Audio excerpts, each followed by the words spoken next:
המשימה של גדוד אור 77 הייתה להגן בגזרה המרכזית וקצת צפונית.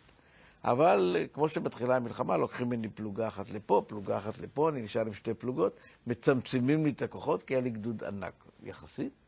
איפשהו ב4.5-5 אנחנו רואים את הטנקים שלהם מתקדמים לכיוון הגבול. לנו יש טנקי צנטוריון, להם יש T-55 ומאוחר יותר T-62. ופתאום אני מבין שלכמות יש גם איכות, כלומר בצד הזה שהם באים בכמויות. דבר ראשון. דבר שני, הטנק שלהם נמוך מאיתנו במטר. הפלדה שלו הרבה יותר חזקה משלנו, המבשרות, מנוע, כל הדברים יותר טובים.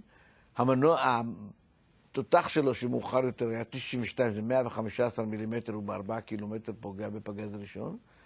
והחמור ביותר שאנחנו עושים לקרב לילה, שיש לכל טנק שלהם אינפרה אדום. וזה שיגע אותי לגמרי.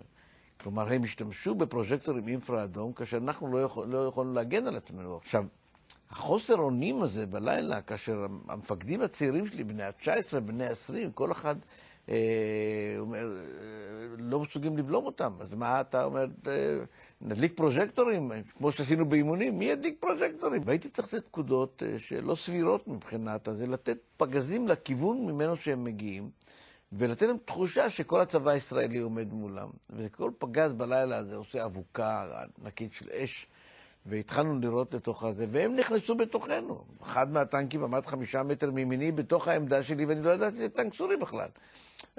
כשזיהיתי אותו, כבר פגעתי בו, כמו שהוא עלה באש, ראיתי לידו עוד טנק. כלומר, הבעיה היא שהם נכנסו בתוכנו, בתוך הלילה, ואני הייתי צריך לשדר להם, אין לי דרך אחרת, לשדר להם שפה נמצא כל הצבא הישראלי, וירינו פגזים בתוך הלילה על הכיוונים בערך.